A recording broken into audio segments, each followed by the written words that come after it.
कैटरीना कैफ अपनी ज़िंदगी की नई पारी की शुरुआत कर चुकी हैं। उन्होंने बीते 9 दिसंबर को राजस्थान के होटल सिक्स सेंस फोर्ट में विक्की कौशल के साथ शादी कर ली।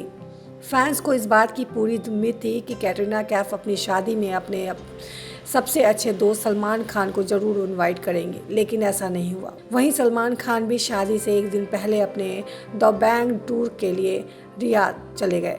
सलमान खान उनकी शादी के 2 दिन बाद यानी शनिवार को रियाद से वापस मुंबई आ चुके हैं। यहाँ तक कि सलमान खान ने अभी तक कैटरीना कैफ को उनकी शादी पर बधाई नहीं दी है।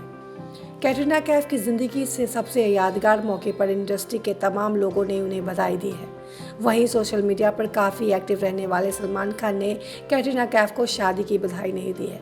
इंडस्ट्री में स्टार्स के बर्थडे से लेकर किसी स्टार्स किड की लॉन्चिंग पर बधाई देने वाले सलमान खान कैटरीना कैफ को बधाई न देना फैंस को अजीब लग रहा है।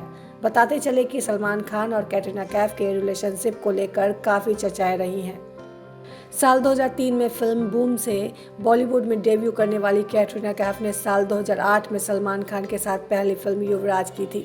इसके बाद कैटरीना कैफ ने सलमान खान के साथ कई फिल्में की हैं। वहीं कैटरीना कैफ ने कई मौके पर इस बात को स्वीकार किया है कि इंडस्ट्री में सलमान खान ने उनकी काफ़ी मदद की है और वह उनके मेंटोर है। सलमान खान जिस द बैंग टूर के लिए भारत से बाहर गए थे, इस टूर में कभी कैटरीना कैफ भी हिस्सा हुआ करती थी।